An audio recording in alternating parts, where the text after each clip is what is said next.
오늘 뉴스와이드 첫 번째로 청와대 비서실 개편 살펴보겠습니다. 다음 달 중에 있지 않을까 하는 전망이 유력했지만 개편이 임박한 것으로 전해지고 있습니다. 청와대 1기 비서진 교체가 앞당겨진 이유가 무엇인지 한번 살펴보겠습니다. 먼저 판넬을 한번 볼까요? 문재인 대통령이 고심하고 있습니다. 비서실을 개편해야 되겠다. 좀 당겨야 될 것 같은데 그런 고민을 하는 걸까요? 여러 인물들이 보입니다. 임종석 청와대 비서실장, 정의용 국가안보실장, 한병도 정무수석, 윤영찬 국민소통수석, 그리고 조국 민정수석. 과연 이 가운데 어떤 분들이 바뀌고 또 누가 남게 될지 관심이 모아집니다. 왜 청와대 비서실 조기 개편을 고민하고 있을까요? 이딴 공직기강회의 논란 수습하기 위해서, 아니면 떨어지는 지지율 때문에? 임종석 실장이 사의를 밝혔을까요? 총선 체제에 돌입하기 위해서일까요? 여러 가지 분석해 볼 수 있는데, 자, 오늘 한번 우리 패널들의 의견을 들어보도록 하겠습니다. 왜 좀 더 엄하게 청와대의 공직기강을 세우지 못했는지 따가운 질책은 달게 받겠습니다. 저는 대통령 비서실의 책임자로서 대통령께 죄송하고 무엇보다 국민 여러분께 송구합니다. 무한한 책임감을 느낍니다. 언제든 비서실장으로서 필요한 책임을 질 것입니다. 노영민 대단한 사람이죠. 네네. 저 개인적으로 참 좋아하는데 과거에 민주화운동을 아주 참 대차게 했고 시인이고요. 네네. 미술에도 해박해요. 어허. 화집에 대한 해설서도 내고 그랬는데 네네. 이 노무현 대통령 선거 때는 이 실질적인 지휘를 했죠. 예. 그런데 이제 노무현 대통령이 중국과의 관계가 대단히 중요하다고 생각하고 네네. 자신이 가장 아끼는 사람을 중국 대사로 내보낸 거죠. 아하. 결정이 안 돼서는 정확히 모르겠습니다만은 네네. 개인에 대한 평을 한다면 그런 이제 평을 할 수 있을 거예요. 알겠습니다. 네, 후임 비서실장으로 유력하게 거론되는 노영민 중국 대사에 대한 평을 서울 의원이 해줬는데요. 자, 강기정 의원께 먼저 좀 질문을 드릴까요? 노영민 대사 잘 아시죠? 네, 제가 작년 5월 말에도 가서 중국 북경 대사관에 가서 만나고 오고 그랬던 적이 있습니다. 예. 저하고는 만약에, 이제 원래 애결이 제가 간사할 때 원내 수석 부대표를 했습니다. 예. 그래 잘 알고 있습니다. 만약에 노영민 대사가 비서실장 한다면 잘 할 수 있을 것 같습니까? 어떻습니까? 이제 1기 임종석 비서실장과 다른 점이 이제 임종석 비서실장은 아무래도 남북 관계 쪽에 더 방점이 있는 이미지입니다. 근데 노영민 비서실장이 만약 한다면 노영민 대사는 경제, 예. 산자 일을 계속했단 말입니다. 네. 삼선한 동안 12년 동안 그런 점에서 경제의 이미지에 맞는 그런 사람이라고 생각합니다. 예. 비서실 인사가 상당히 좀 당겨질 것 같다라고 하는 관측이 나오는데도 청와대가 부인하거나 뭐 이렇게 하지 않는 걸 보면 정말 다음 주쯤 하지 않겠느냐 그렇게 지금 보여지는데 어떻게 보십니까? 아무래도 이제 이왕에 2기 새로운 진용을 짜려면 설 전에 하는 것이 좋겠다고 봐요. 그래서 설에 밥상에 내놓는 그런 것이 좋겠다고 생각하고 저는 무엇보다도 지금 경제와 협치 두 단어를 국민들이 가장 요구하고 있는 거 아니냐. 그래서 경제와 협치. 경제와 협치에 적합한 사람들을 좀 내놔야 될 것 같아요. 예. 이런 질문 드리기가 조금 그렇긴 한데 하마평에 우리 강기정 의원 이름도 오르내리던데 혹시 다음 주에 우리가 못 만나는 것 아닙니까? 뭐 저는 늘 하마평은 나옵니다. 네. 예. 윤기찬 대변인은 이번 주에 지금 자유한국당 비대위 대변인 되셨죠? 네, 어제자로. 어제 날짜입니까? 네, 아직 임명장은 받지 못했어요. 아, 그렇습니까? 네. 아, 축하드립니다. 네, 우리 MBN에서 또 뉴스와이드에서 이렇게 또 훌륭한 인물이 나오고. 자, 자유한국당에서 비서실 개편을 바라보는 입장, 그리고 주문한다면 어떤 내용을 하고 싶습니까? 뭐 저희가 늘 주문해 왔듯이 사실은 이제 소통과 협치죠. 일단 소통과 협치에 좀 원활한 분이 비서실에 들어갔으면 좋겠다라는 예. 입장이고요. 또 그동안에 말씀하셨지만 경제정책 기조나 대북정책 기조에 어느 정도 변화가 좀 불가피하다. 예. 더불어서 지난 운영위원회에서 보여줬던 그 조국 민정수석의 보고받지 않았다. 사실 뭐 민정수석 자리가 그걸로 끝날 자리는 아니거든요. 예. 보고받지 않았다 하더라도 청와대 내에서 일어났던 일에 대해서는 책임을 져야 한다는 이런 자세로 대통령을 보좌했어야 되는데 예. 그와 관련된 책임과 관련된 어떤 입장 표명이 좀 부족했다. 따라서 이번 인사에 반영이 됐으면 하는 것이 저희 당의 바람입니다. 예. 두 분 다 협치를 강조하셨는데 정태근 의원께서도 협치를 강조하시네요.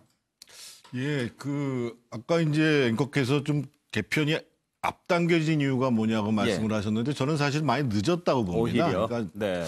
아마 지난번에 장하성 정책실장 교체할 때 같이 교체를 했으면 김태우권의 대응도 이렇게 어설프게 하지는 않지 않았을까. 사실 청와대가 잘못 대응해가지고 훨씬 커진 측면도 있거든요. 그런 측면에서 보면 지금 너무 늦었고 예. 그나마 이제 저는 뭐 청와대 비서실뿐만 아니라 지금 이제 정부 쪽도 장차관 교체도 불가피하다고 보여지는데요. 핵심은 이겁니다. 일단은 반대 진영의 사람들의 목소리를 들을 수 있어야 됩니다.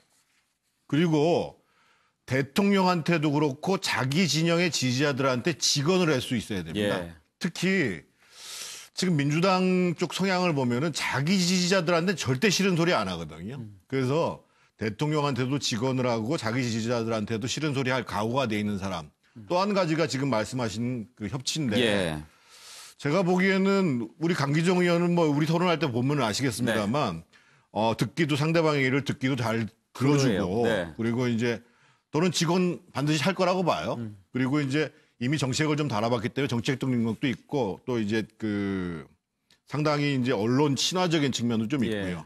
그리고 노영민 대사 같은 경우가 지금 아마 현역 정치인 중에서 인문학 특히 동양고전에 가장 해박한 사람입니다. 그러니까 노영민 대사가 상당히 강성인 건 사실이에요. 예. 강성이고 저랑 상임위원회 4년 동안 내내 같이 했었거든요. 많이 싸웠습니까? 아니요. 저도. 아. 노영민 선배하고 저하고는 싸울 일이 없어요, 예. 사실은. 그러니까 서로 봐서 저건 인정하고 가야 된다라는 네. 부분들은 바로 인정하고 가는 거니까요. 그래서 노영민 대사가 특히 동양 인문학에 뛰어나다고 중국 그 관료들도 놀랐다는 거 아니겠어요? 예. 동양 인문학에 뛰어나다라는 것은 상대적으로 유연하고 그리고 대화가 통한다는 거거든요. 예. 그런 점에서 저는 하마평이 현실화됐으면 좋겠다는 생각을 좀 갖습니다. 그래요. 차지원 교수께서는 어떤 점을 주문하고 싶습니까? 예, 뭐 지금 뭐 정치권에서 항상 인사 때마다 나오는 이야기이긴 하지만 인사는 만사다라는 말이 있지 않습니까? 그렇죠. 저는 뭐 사실 이 말은 뭐 누가 집권을 하든 아마 마음에 새겨야 될 하나의 격언이 아닐까 하는 생각인데요. 사실은 지금 문재인 대통령이 지금 뭐 보도에 의하면 좀 뭐 다음 주에 한다는 거 아닙니까? 예. 우리가 당초 예상했던 것보다 좀 시기를 빨리 좀 당기는 측면이 분명히 있는 것인데 이것은 뭐 지금 여러 가지 뭐 상황 자체가 상당히 좀 어떻게 보면 집권 3년 차를 맞이해서 지금 일종의 국정 장악력을 다지는 측면에서 조금 좀 문제가 있다는 생각 예. 때문에 아마 당기는 것 같아요. 그런데 저는 뭐 시기는 당긴다 하더라도 문제는 어떤 사람을 지금 앉힐 것이냐의 부분인데 지금 뭐 들리는 말에 의하면 지금 대충 세 가지 설이 있는 것 같아요. 아까 말씀하신 것처럼 노영민 주중대사를 만약 앉히게 된다고 한다면 일종의 친정 라인을 강화하는 측면이 되는 것이고요. 아마 조윤재 주미대사를 또 만약에 비서실장으로 만약 임명을 하게 된다고 한다면 예. 경제라는 부분에 아마 초점을 맞추는 것 같고 또 뭐 오늘 또 다른 또 일각에서 놓은 것 중에 하나가 염재호 고려대학 총장 예. 이야기도 나오던데 아마 그거는 아마 탕평이라는 부분도 예. 있을 것 같아요. 그래서 이러한 세 가지 친정 라인 뭐 경제 그리고 또 탕평이라는 이 기조 중에서 대통령께서 어떤 걸 선택할 것이냐 거기에 따라서 상당히 아마 이 정치권에 나타나는 여러 가지 후과가 상당히 있을 거라고 봅니다. 그 예. 부분은 뭐 대통령께서 아마 잘 판단하시겠지만 저는 하여튼 대통령께서 이번에 인사 자체가 한 번의 국면 전환을 위한 그런 정치적 카드로 쓰는 것이 아니라 예. 진짜 이 진정성이 있는 자세로 국민들의 여론을 수렴한다는 그러한 자세로 인사에 임해줬으면 하는 바람입니다. 예. 혹시 최경철 의원 청와대 쪽 취재한 내용이 좀 있습니까? 예, 분위기 뭐- 어떻습니까?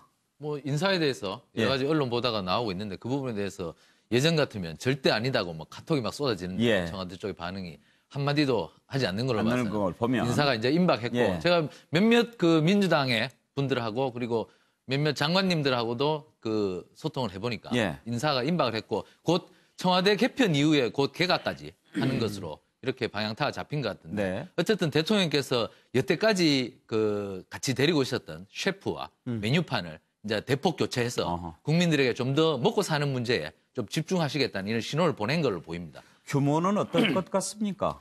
주모는 청와대는 중폭 이상. 예. 그다음에 개각도 아마 정치인들 상당수가 이제 총선 준비를 총선 위해서 대비해야 되고. 나가실 것 같고 실제로 다 그렇게 말씀을 하시고요. 예. 이제 가시겠다고. 이게 정치인들이 원래 김정은 위원장이 작년 말에 방한을 하고 직후에 나가기로 돼 있었는데 네. 김정은 위원장 방한이 자꾸만 늦어지는 바람에 이게 정치인 장관들이 빨리 못 나가는 예. 측면이 있었거든요. 그러니까 이제 그런 불확실성이 좀 해소됐으니까 이제 개각도 이어질 것으로 어쨌든 문재인 정부가 새로운 면모로 국민들에게 좀 더 새로운 정책과 새로운 모습을 보일 것으로 보입니다. 예. 김종욱 교수께는 그러면 이런 질문부터 먼저 좀 드리고 시작하고 싶은데 지금 최경철 의원께서 김정은 답방과 개각 시기 또 교체 시기 좀 맞물린 측면을 이야기를 하셨는데 만약에 그렇다고 한다면 지금 비서실을 좀 조기 개편하고 개각도 단행하고 그런다면 김정은 위원장 답방이 상당히 늦어질 거라고 이렇게 보는 걸까요? 어떻게 보십니까? 아마 그 청와대의 조각 문제나 내각의 조각 문제와 관련해서 그것이 김정은 답방의 시기에 영향을 미칠 가능성들은 그렇게 높진 않다는 생각이 들고요. 큰 변수는 아니다. 왜냐하면 뭐 그건 북미 관계라고 하는 아주 중대한 이 기준점을 가지고 예를 들면 그 일정이 연동되는 거기 때문에 아마 그것 때문에 하지는 않았던 것 같고 뭐 기본적으로 생각하셨듯이 설이라는 게 사람들이 가족들이 모여서 가족 걱정도 하지만 또 나라 걱정도 하시는 거니까 지금 지지율이 떨어지는 상황에서 대통령이 설 민심 이전에 소위 그 떨어지고 있는 지지율에 어떤 대응해서 어떤 국민적인 메시지를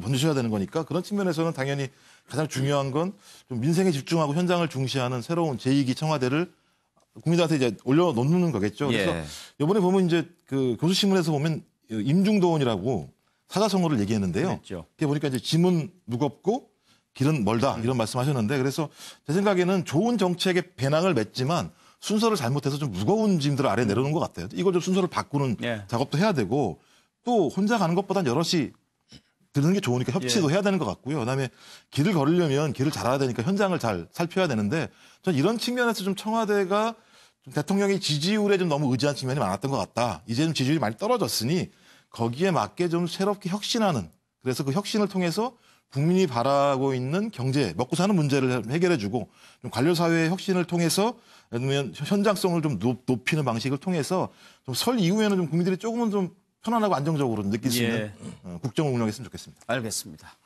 임박한 것으로 알려진 청와대 비서진 개편 오늘 첫 번째 이슈로 살펴봤습니다.